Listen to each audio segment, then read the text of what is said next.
উমরা করলে কি কি লাভ হবে।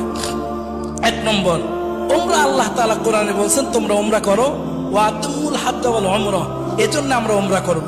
দ্বিতীয় নম্বর ফজিলত, নবীজি হজের আগে উমরা করছে, এজন্য আমিও উমরা করব। তৃতীয় নম্বর, যেই ব্যক্তি উমরা করবে ওই ব্যক্তি নবীজি বলছেন সে যেন আমার সাথে সাক্ষাৎ করলো, সুবহানাল্লাহ। চতুর্থ নম্বরে উমরার ফজিলত, যেই ব্যক্তি উমরা করবে নবীজি বলছেন আমি তাকে সুপারিশ করে জান্নাতে নিয়ে যাবো, সুবহানাল্লাহ। পঞ্চম নম্বরে, উমরা করতে গিয়ে আমরা বাইতুল্লাহতে নামাজ পড়ি, 1 রাকাত নামাজে 1 লক্ষ রাকাত নামাজ পড়ার সওয়াব পেয়ে যাবো, সুবহানাল্লাহ। 6 নম্বর ফজিলত হলো দুনিয়াতে থেকেই জান্নাতি জিনিস এর মধ্যে চুমা দেওয়ার সুযোগ হয়, যেটা হলো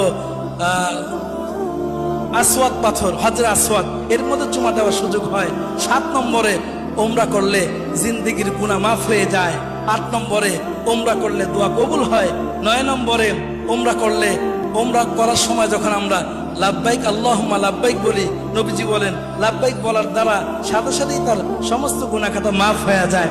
10 নম্বরে, যেই ব্যক্তি উমরা করে, উমরা করার কারণে জান্নাতের বাগান রওজাতুম মিন রিয়াজিল জান্নার ভিতরে তার যাওয়ার সুযোগ হয়ে যায়। 11 নম্বরে,